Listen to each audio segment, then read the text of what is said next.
Hello friends, कैसे हैं आप? उम्मीद करती हूँ अच्छे होंगे और अच्छे से अपनी तैयारी भी कर रहे होंगे। फ्रेंड्स, हिंदी साहित्य की इस क्लास में हम आचार्य रामचंद्र शुक्ल का हिंदी साहित्य का इतिहास पढ़ रहे हैं, जिसमें हम भक्ति काल की सूफी काव्य धारा को पढ़ रहे हैं, जिसमें हम मलिक मोहम्मद जायसी, कुतुबन, मंझन आदि कवियों को पढ़ चुके हैं और इससे आगे का हम आज की वीडियो में पढ़ेंगे। तो फ्रेंड्स, अगर आपको वीडियो अच्छा लग रहा है और सीरीज़ पसंद आ रही है और इसको आप पूरा देखना चाहते हैं तो चैनल के साथ जुड़ जाइए और अपने अध्ययन को बेहतर बनाइए। चलिए देखते हैं आगे के सूफी कवियों को। कासिम शाह, ये दरियाबाद बाराबंकी के रहने वाले थे और संवत 1788 के लगभग वर्तमान थे। ये 1788 में मौजूद थे और दरियाबाद बाराबंकी के रहने वाले थे। इन्होंने हंस जवाहिर नाम की कहानी लिखी, जिसमें राजा हंस और रानी जवाहिर की कथा है। राजा हंस और रानी जवाहिर की कथा है। कासिम शाह कहाँ के रहने वाले थे? दरियाबाद बाराबंकी के। कब? इनका समय काल क्या था? 1788 के लगभग। और इन्होंने कौन सा प्रेमाख्यान ग्रंथ लिखा? हंस जवाहिर। हंस जवाहर के नायक और नायिका कौन थे? नायक थे राजा हंस और नायिका थी रानी जवाहर। अब आगे देखते हैं। फारसी अक्षरों में छपी नामी प्रेस लखनऊ, इस पुस्तक की एक प्रति हमारे पास है। अब आचार्य शुक्ल लिख रहे हैं, फारसी अक्षरों में छपी हंस जवाहिर नामक पुस्तक की एक प्रति हमारे पास है, जो कि नामी प्रेस लखनऊ से प्रकाशित है। उसमें कवि ने शाहे वक्त का इस प्रकार उल्लेख किया है। शाहे वक्त मतलब जो उस समय शाह कौन था उस वक्त का, शाहे वक्त का जो है उल्लेख इस प्रकार किया है। उस वक्त कौन सा शहंशाह था? मोहम्मद शाह दिल्ली सुल्तानू, का मनगुन ओहि केर बखानू, छाजय पाट छत्र सिरताजू, ना वही शीस जगत के राजू, रूपवंत दर्शन मुहुराता, भागवंत ओहिकीन विधाता, दर्बवंत धर्म महपूरा, ज्ञानवंत खड़ग महासूरा। अपना परिचय इन शब्दों में दिया है। अब शाही वक्त में इन्होंने मोहम्मद शाह दिल्ली के सुल्तान मोहम्मद शाह का उल्लेख किया है, अर्थात ये मोहम्मद शाह के समय मौजूद रहे होंगे। और अपना परिचय इन्होंने इस प्रकार दिया है। दरियाबाद माझ ममठाऊं, अमान उल्ला पिता कर नाऊं, तहवा मोहि जन्म विधि दीना, कासिम नाम जातिकर हीना। जातिकर मेरा नाम कासिम है और जातिकर हीन हूँ। तेहू बीच विध कीन कमीना, ऊंच सभा बैठे चित दीना, ऊंच संग ऊंच मन भावा, तब भा ऊंच ज्ञान बुद्धि पावा, ऊंचा पंथ प्रेम का होई, तेहमा ऊंच भय सब कोई। तभी भी ये नीचे होते हुए भी, इसके बीच में भी इन्होंने, विधि ने क्या किया, ईश्वर ने क्या, ऊंच सभा में बैठने का में इनका मन लगाया कि उच्च सभा में बैठे, ऊंची संगति इन्होंने की और ऊंची संगत से इनको ज्ञान प्राप्त हुआ और जिससे कि इन्होंने प्रेम का पंथ, ऊंचा जो प्रेम का पंथ होता है वो इन्होंने चुना और प्रेमाख्यान काव्य की रचना की। तही महा ऊंच भय, प्रेम के पंथ से, प्रेम से ही सब ऊंचे होते हैं। तही महा ऊंच भय सब कोई, कथा का सार कवि ने यह दिया है। अब ये कथा का सार उन्होंने इस प्रकार दिया है जो उन्होंने कथा लिखी है। कथा जो एक गुप्त महरहा, सो प्रगट उघारी में कहा, हंस जवाहिर विधि अवतारा, निर्मल रूप सुदई संवारा, बलख नगर बुरहान सुल्तानु, तही घर हंस भये जस भानु, आलम शाह चीन प्रतिभारी, तही घर जन्मी जवाहिर बारी, तेहि कारण वह भयो वियोगी, गयो सुछाणी देश हुई जोगी, अंत जवाहिर हंस घर आनी, सो जगमह यह गयो बखानी, सो सुन ज्ञान कथस में कीना, लिख्यो सो प्रेम रहे जग चीना।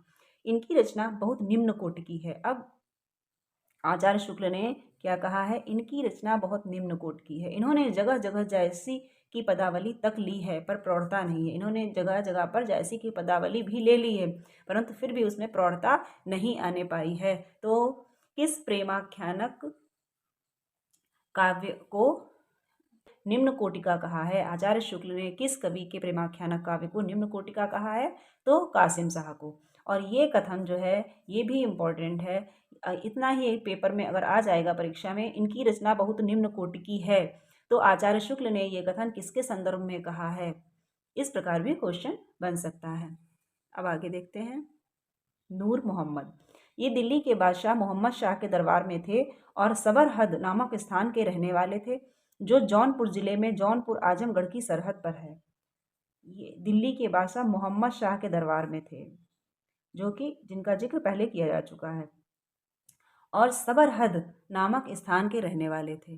किस स्थान के रहने वाले थे? सबरहद, जो जौनपुर जिले में जौनपुर आजमगढ़ की सरहद पर पड़ता है। ये जौनपुर आजमगढ़ की सरहद पर पड़ने वाले सबरहद नामक स्थान के रहने वाले थे।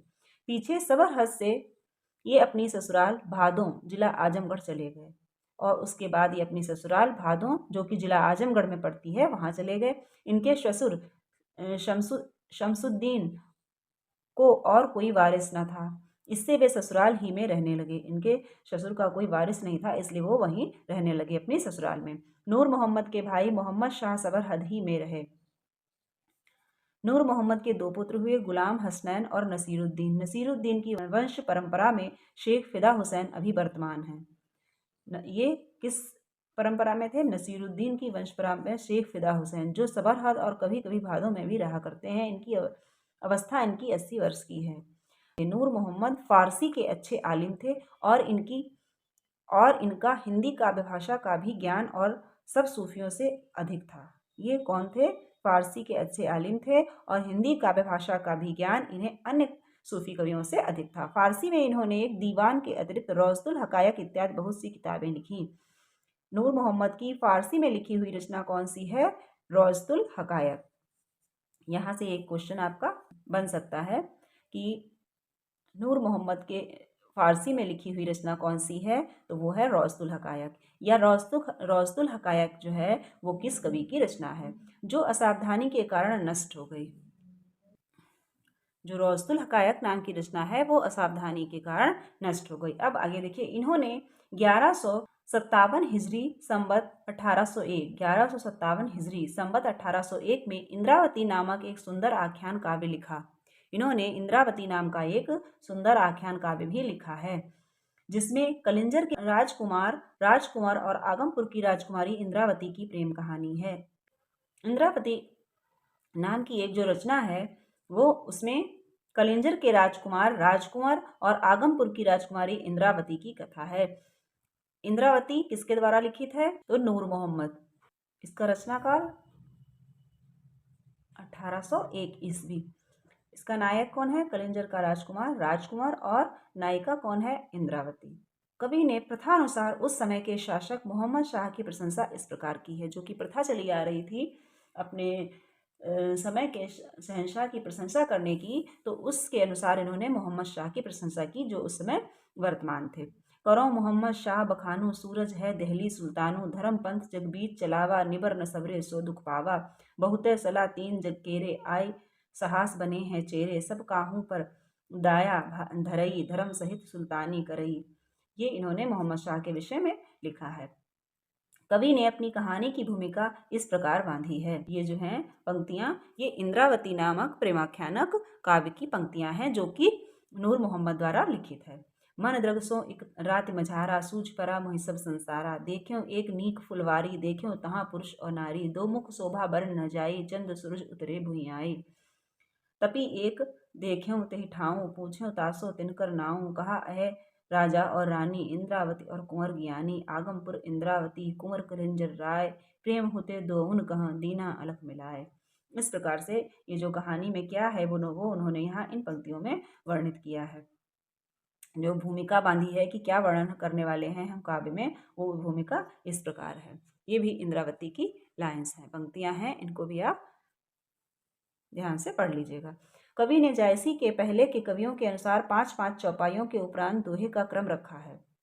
जायसी के जो पहले कवि हुए हैं उन्होंने जैसे 5 चौपाइयों के बाद एक दोहा रख के क्रम बनाया था, वही क्रम इन्होंने भी रखा है। इसी ग्रंथ को सूफी पद्धति का अंतिम ग्रंथ मानना चाहिए। अब आचार्य शुक्ल कहते हैं इस ग्रंथ को अर्थात इंद्रावती को सूफी पद्धति का अंतिम ग्रंथ मानना चाहिए।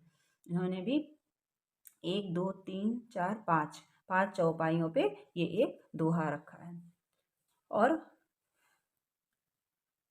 आचार्य शुक्ल ने इसी ग्रंथ को इंद्रावती को सूफी पद्धति का अंतिम ग्रंथ मानना चाहिए ऐसा कहा। इनका एक और ग्रंथ फारसी अक्षरों में लिखा मिला जिसका नाम है अनुराग बांसुरी। इनका एक ग्रंथ फारसी अक्षरों में था रौज़तुल हकायक, जो कि प्राप्त नहीं है, और दूसरा ग्रंथ है जो इनका फारसी अक्षरों में वो है अनुराग बांसुरी। यह पुस्तक कई दृष्टियों से विलक्षण है। पहली बात तो इसकी भाषा सूफी रचनाओं से बहुत अधिक संस्कृत गर्भित है। इसकी भाषा जो है अन्य सूफी रचनाएं जिस प्रकार हैं उससे अधिक संस्कृत गर्भित है, अर्थात उसमें संस्कृत के शब्दों का प्रयोग अधिक हुआ है। दूसरी बात है हिंदी भाषा के प्रति मुसलमानों का भाव, और दूसरा जो है वो हिंदी भाषा के प्रति मुसलमानों का भाव है वो इस पुस्तक से प्रदर्शित होता है। इंद्रावती की रचना करने पर शायद नूर मोहम्मद को समय समय पर यह उपालंब सुनने को मिला था कि तुम मुसलमान होकर हिंदी भाषा में रचना करने क्यों गए।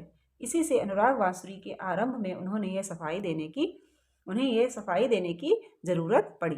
अब देखिए उन्होंने क्या सफाई दी है कि क्यों उन्होंने मुस्लिम होकर हिंदी में रचना की। जानत है वह सिरजनहारा जो कुछ है मन मरम हमारा, हिंदू मग पर पाँव न राख्यों काजो बहुत हिंदी भाख्यों, मन इस्लाम मिरकलय मांज्यों दीन जेवरी करकस भांज्यों, जह रसूल अल्लाह प्यारा उम्मत को मुक्तावन हारा, तहाँ दूसरों कैसे भावे जच असुर सुर काग न आवे।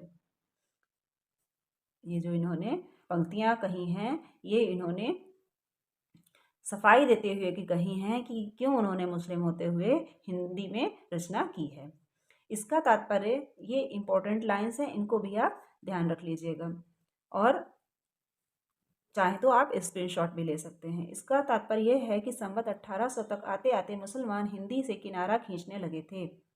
हिंदी हिंदुओं के लिए छोड़कर अपने लिखने पढ़ने की भाषा वे विदेशी अर्थात फारसी ही रखना चाहते थे। इसका अर्थ ये है कि संवत 1800 तक आते आते मुसलमान जो थे वो हिंदी से किनारा करने लगे थे, अर्थात हिंदी को छोड़ने लगे थे। हिंदुओं के लिए हिंदी को छोड़कर अपने लिखने पढ़ने की भाषा उन्होंने फारसी ही रखना वे चाहते थे, जिसे उर्दू कहते हैं। उसका उस समय तक साहित्य में कोई स्थान न था और उसका जो है अर्थात उर्दू का उस समय साहित्य में कोई स्थान न था। इसका स्पष्ट आभास नूर मोहम्मद के इस कथन से मिलता है। कामयाब यह कौन जगावा फिर हिंदी भाखे पर आवा, छाड़ पारसी कंद नवाते अरुझाना हिंदी रस बातें। अनुराग बांसुरी का रचना काल 1178 हिजरी अर्थात 1821 है। कवि ने इसकी रचना अधिक पांडित्यपूर्ण रखने का प्रयत्न किया है। किसकी? अनुराग बांसुरी की रचना अधिक पांडित्यपूर्ण रखने का प्रयत्न किया है और विषय भी इसका तत्व ज्ञान संबंधी है।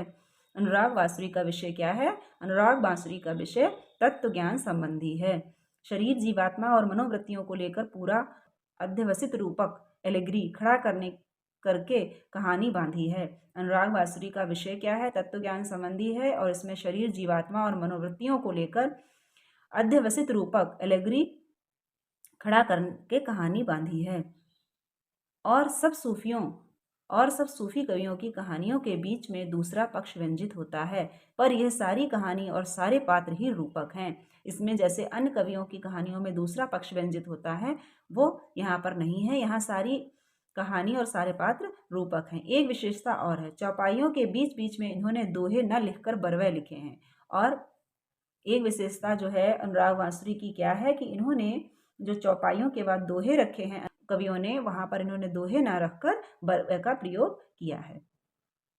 तो ये क्वेश्चन एक आपका बन गया, किस प्रेमाख्यानक काव्य में चौपाई और बरवे का क्रम रखा गया है। प्रयोग भी ऐसे संस्कृत शब्दों के हैं जो सूफी कवियों में नहीं आए हैं और जो प्रयोग भी जो है ऐसे संस्कृत शब्दों के प्रयोग किए हैं जो और सूफी कवियों में नहीं आए हैं, उन्होंने वो शब्द प्रयोग नहीं किए हैं। काव्य भाषा के अधिक निकट होने के कारण भाषा में कहीं कहीं ब्रजभाषा के शब्द और प्रयोग भी पाए जाते हैं। काव्य भाषा के अधिक निकट थी इसलिए इसमें कभी कहीं कहीं ब्रजभाषा के शब्द भी पाए जाते हैं। रचना का थोड़ा नमूना नीचे दिया जाता है। अब उन्होंने इसकी रचना का नमूना दिया है। अब देखिए यहाँ पर आचार्य शुक्ल ने अनुराग बांसुरी के कुछ उदाहरण दिए हुए हैं। नगर एक मूरत पुरनाऊं राजा जीव रहे तेहि ठाऊं, का बरनौ वह नगर सुहावन सब मन भावन, यह शरीर सुहावन मूरतिपुर, यह जीव राजा जब जाहु न दूर।